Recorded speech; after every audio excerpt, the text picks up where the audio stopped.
Hi, Heights and distance की series में आपका एक बार फिर से स्वागत है और इसी को ही अपन आगे बढ़ाते हैं। तो इसी के साथ इस सीरीज़ का अगला क्वेश्चन आपकी स्क्रीन पर ये रहा।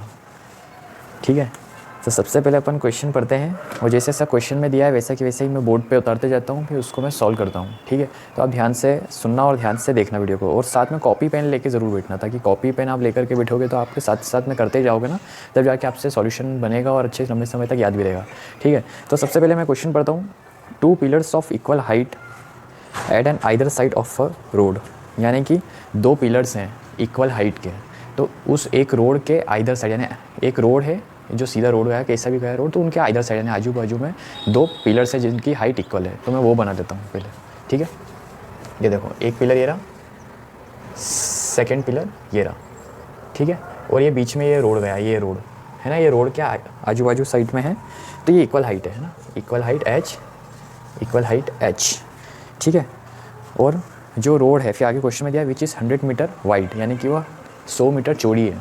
100 मीटर चौड़ी है, तो मैं बना लेता हूँ, लिख देता हूँ यहाँ पर 100 मीटर्स। ये ठीक है, ये रोड है, 100 मीटर्स चौड़ी है, और इस रोड से लगे हुए 2 पिलर्स हैं जिसकी हाइट एच एच है, यानी इक्वल हाइट है। ठीक है, अब आगे क्वेश्चन में बढ़ते हैं। The angle of elevations of the top of the pillars are 60 degree and 30 degree at a point on the road between the pillars. अब बोल रहा है कि एंगल ऑफ एलिवेशन है पिलर्स के, यानी कि एक रोड पे कोई सा पॉइंट है, वहाँ से एंगल ऑफ एलिवेशन दोनों पिलर्स पे बन रहे हैं कितने, 60 डिग्री के और 30 डिग्री के। ठीक है, मतलब पिलर्स में, जो पिलर्स के बीच में ही जो रोड गया, तो वहीं पर एक कोई सा भी पॉइंट है, वहाँ से एक 60 डिग्री का एंगल ऑफ एलिवेशन बन रहा है, 30 डिग्री का एंगल ऑफ एलिवेशन बन रहा है उस पिलर्स में। ठीक है, तो वो मैं बना लेता हूँ। ठीक है, मान लीजिए ये पॉइंट एक, ठीक है, इस पॉइंट से ये एंगल ऑफ एलिवेशन इधर और एक एंगल ऑफ एलिवेशन इधर। यह एंगल ऑफ एलिवेशन कितने का मान लेते हैं अपन, मान ही लेते हैं, क्वेश्चन में दिया हुआ है 30 डिग्री। ठीक है, और ये एंगल ऑफ एलिवेशन कितने का है, 60 डिग्री। ठीक है, find the position of the point between the pillars and the height of each pillar. तो वो ये जो पॉइंट है, ये पॉइंट, ठीक है, क्वेश्चन में 2 चीज़ पूछ रहा है, दोनों की पिलर्स की हाइट जो कि एच हाइट का है, और वो जो पॉइंट है, यानी कि जो पॉइंट है पिलर्स से उसकी दूरी पूछ रहा है वो। ठीक है, तो अपन बस सॉल्व करते हैं। तो सबसे पहले अब इसको नाम दे देते हैं अपन। ठीक है, ये ए, ये पॉइंट को मैं नाम दे देता हूँ बी, सी, ये डी, और ये ई। ठीक है, अब मैं लेता हूँ in triangle A B C, यानी कि वो वाला ट्राइंगल। ठीक है, in triangle A B C, तो अपने को ही दिख ही रहा है। देखो हाँ, एक चीज़ और, ये 100 मीटर है। ठीक है, ये 100 मीटर है, और ये जो पॉइंट है, ये पॉइंट इस पिलर से x मीटर मान लेते हैं, और इस पॉइंट से ये कितना हो जाएगा, 100 माइनस एक्स, है ना। ठीक है, तो इस पॉइंट से वो x मीटर, लेट अपन लिख सकते हैं let A B is equals to x metres, यानी कि जो पॉइंट है पिलर से, जो पॉइंट है पिलर से वो x मीटर से, x मीटर की दूरी पर है। तो फिर जो बचा हुआ पॉइंट है जो कि बी सी, वो कितना हो जाएगा, 100 माइनस एक्स मीटर्स। ठीक है, आगे चलते हैं। तो सबसे पहले एक वही चीज़, हाइट है और नीचे बेस है, तो हाइट और बेस है, तो सबसे उसके एक ही फॉर्मूला दिमाग में आता है जो कि होता है tan थीटा का, और tan थीटा क्या होता है, परपेंडिकुलर अपॉन बेस। तो मैं वही चीज़ लगाता हूँ in triangle A B C. ठीक है, tan थीटा, थीटा इधर क्या है, 60 degree, tan 60 degree is equals to में ए ई अपॉन में ए बी। ठीक है, ए ई की वैल्यू कितनी है अपने पास, एच, ए बी की वैल्यू कितनी है, एक्स, tan 60 डिग्री।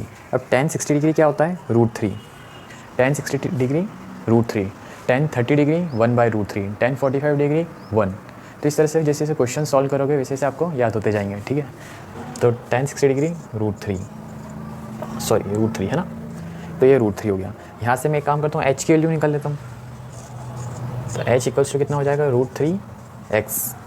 ठीक है, √3x, इसको मैं इक्वेशन नंबर 1 नाम दे देता हूँ, ये इक्वेशन नंबर 1।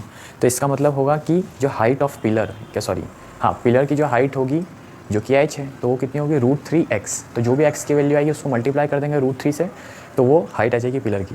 ठीक है, अब अगली चीज़, अब इधर क्वेश्चन सॉल्व करता हूँ मैं। ठीक है, तो in triangle B C D, है ना, in triangle B C and D. ठीक है, in triangle B C D tan 30 degree is equals to में सी डी अपॉन में बी सी, ठीक है, tan 30 degree 1/√3, 1/√3, C D H, B C 100 - x, ठीक है, क्रॉस मल्टीप्लाई कर देता हूँ, 100 - x इधर और √3 इधर, ठीक है, तो 100 - x इक्वल्स टू में h √3 आ गया, ठीक है, यहाँ तक सही है। अब मैं एक काम कर सकता हूँ कि यहाँ पर मैं h की वैल्यू, अपने को क्या चाहिए, x और h है, तो मैं एक काम कर सकता हूँ क्या, h की वैल्यू √3x इधर पुट कर सकता हूँ क्या, यानी कि इक्वेशन नंबर 1 की वैल्यू इस इक्वेशन में, ठीक है। तो एक काम करता हूँ, मैं इस इक्वेशन को 2 नाम दे देता हूँ और लिख देता हूँ पुट इक्वेशन 1 इन इक्वेशन 2, ठीक है। तो क्या हो जाएगा, 100 - x, h की वैल्यू √3x, h की जगह √3x लिख दिया, और ये √3 वैसे कि वैसे ही है।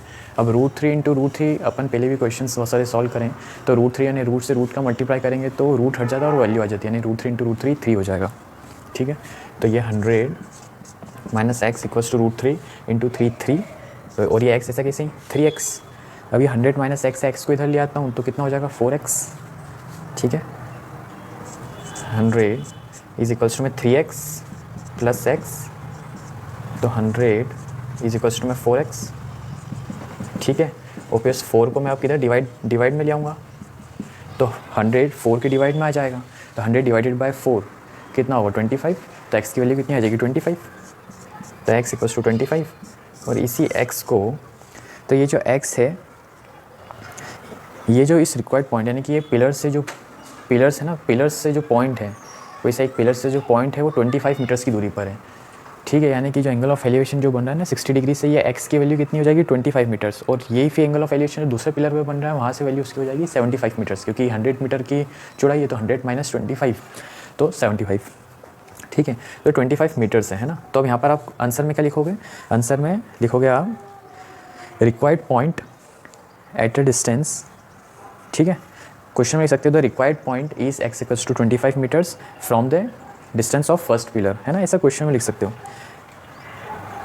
यानी कि जो पॉइंट का जो डिस्टेंस है ना, पॉइंट है फर्स्ट पिलर से, पॉइंट जो है वो कितना डिस्टेंस पर है 25 मीटर, तो ऐसा लिख सकते हो the required distance of from the first pillar है, जो कि क्वेश्चन में दिया हुआ है, मैं बता देता हूँ आपको। हाँ, the position of the point between the pillars, यानी कि उस फर्स्ट कोई सिर्फ एक पिलर से उस पॉइंट का डिस्टेंस 25 मीटर्स, तो फिर दूसरे पिलर से वो 100 माइनस कर देंगे, ठीक है। इसी तरह से एक्स आंसर आ गया। अब अपने को हाइट की वैल्यू चाहिए, तो अब यही हाइट की वैल्यू मैं इधर साइड निकाल देता हूँ, ठीक है, यहाँ ऊपर कर देता हूँ मैं, ठीक है। तो h इक्वल्स टू में √3 × x, x कितना है 25, ठीक है। तो h इक्वल टू 25 इंटू में 1.72, ठीक है, 25 इंटू में 1.732 कर सकते हैं अपन, 32, ठीक है, क्योंकि √3 की वैल्यू 1.732 होती है। और जब ये मल्टीप्लाई करोगे तो वैल्यू निकल के आ जाएगी 43.3 मीटर्स, ठीक है। तो ये आ जाएगा हाइट ऑफ द पिलर, यानी कि इस हाइट की, इन दो हाइट है पिलर्स की, उसकी हाइट है 43.3 मीटर्स, ठीक है। और उस पॉइंट की वैल्यू कितनी हो जाएगी 25 मीटर्स, ठीक है। तो बस इसी तरह से आप लिख सकते हो, मैं इसका आंसर लिख देता हूँ, ये आंसर है अपने, है ना, ये एक आंसर है और एक ही आंसर है, ठीक है। एंड में आपको ऐसे लिखना है आंसर इज इक्वल्स टू में the required point is 25 metres, and उसके बाद फिर अपने को लिखनी है and the height of the pillar is 43.3 metres, ठीक है। तो इसी के साथ ये क्वेश्चन यहाँ पर एंड होता है, और अगली वीडियो में अपन इसको और आगे बढ़ाएंगे। तब तक के लिए थैंक्स फॉर वॉचिंग।